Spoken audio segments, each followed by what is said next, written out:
Bonjour, bienvenue dans une nouvelle vidéo pour deux sexologues. Je vais commencer par vous poser une question. Pour ceux qui sont en couple engagé avec un certain terme, c'est quand la dernière fois que vous avez tenté de séduire votre partenaire?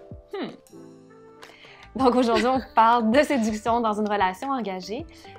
Et pourquoi c'est important la séduction? Parce que ça permet de ne pas se prendre pour acquis et ça permet de maintenir justement un lien, de la satisfaction et un environnement un peu plus, je dirais même érotique, sensuel. Donc la définition brève de la séduction, c'est en fait le fait de créer un climat, d'attirer l'autre vers soi. C'est un ensemble de gestes, de comportements, d'attitudes qui visent la connexion. Tout à fait. Et souvent dans un couple qui dure, avec qui, par exemple, avec une personne avec qui on va cohabiter, il peut avoir certains plis qui s'installent et où on se met à davantage voir, percevoir les éléments que l'autre ne fait pas ou ce qui nous manque dans la relation. Et à ce moment-là, on tombe un petit peu plus dans le reproche, la critique, les exigences et on se sent peut-être davantage insatisfait. Alors que, au lieu de ça, parce que ces éléments-là vont effectivement nuire à la relation, à la séduction dans le couple, d'y aller davantage vers une dynamique positive, dans la reconnaissance de ce que l'autre fait, dans l'appréciation surtout de ce que l'autre nous apporte, ce que l'autre fait pour nous, fait dans la maison, de ce qu'on a au sein de notre relation, quels sont les éléments qui sont comblés, ça va aider beaucoup à percevoir l'autre de manière positive et donc plus attirante. Absolument.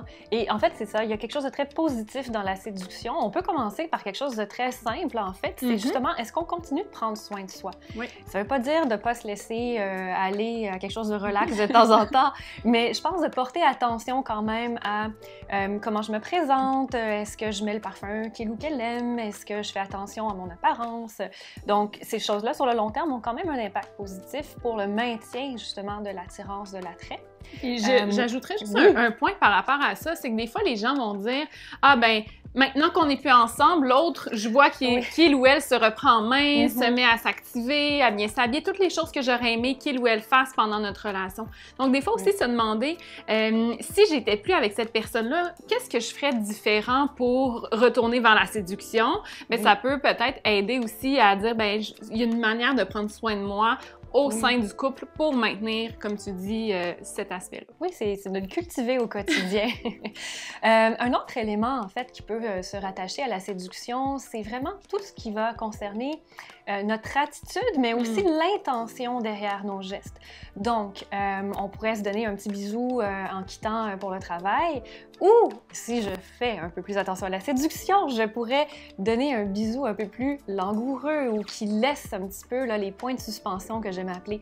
Qu'est-ce que je permets à l'autre d'imaginer?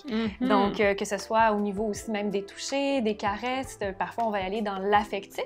C'est très bien, ça nourrit aussi la relation. Mais pensez à amener quelque chose des fois d'un peu plus sensuel en fait. T'sais, donc, dans l'intention derrière le geste, comme un regard. Un regard, ça peut être « je te regarde dans les yeux quand je te parle », c'est pas nécessairement séducteur.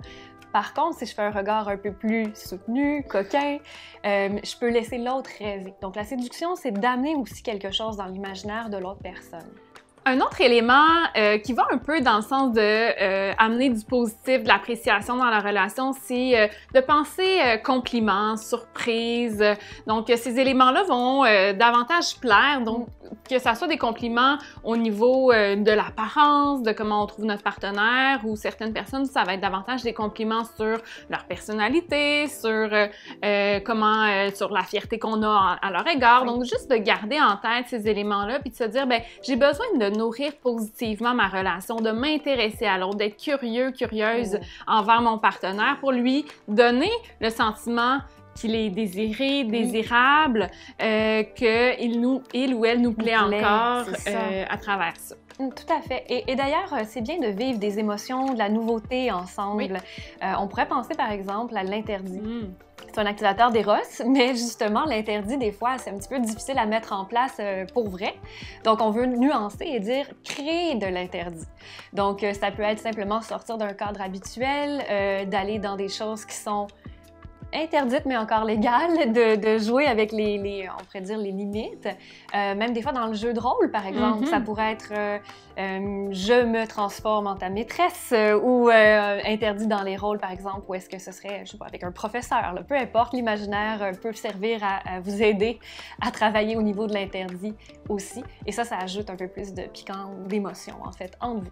Exactement. Sinon, il y a aussi des questions qu'on peut se poser pour s'aider à apporter un regard peut-être plus introspectif sur notre séduction, sur la partie en nous de séducteurs, séductrices, en partant justement avec ce point-là, de dire, ben moi, comment je suis habituellement quand je suis dans la séduction? Comment j'étais au début de notre relation, avant même qu'on soit en relation? Comment j'étais avec mon ou ma partenaire ou avec des partenaires passés? Qu'est-ce que je vois de moi si je pouvais m'observer là dans un moment où je suis dans cette partie de moi? Comment est-ce que je suis au niveau de mes comportements, des attitudes verbales, non verbales? Donc, tous ces éléments-là pour pouvoir nous aider à reconnecter avec la partie séduction en soi et voir ben, comment je peux justement retrouver ça pour mettre à nouveau en application dans la relation cette partie-là de moi que j'ai peut-être un petit peu mis aux oubliettes maintenant que la relation est établie.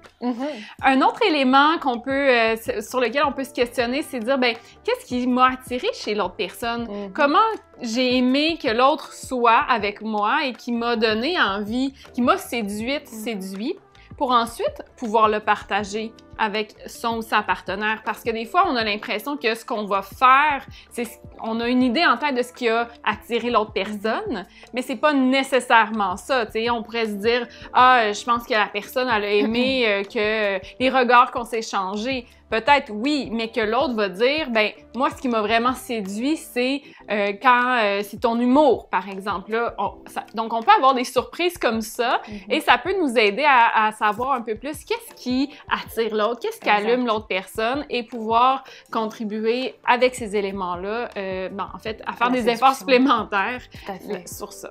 Exactement.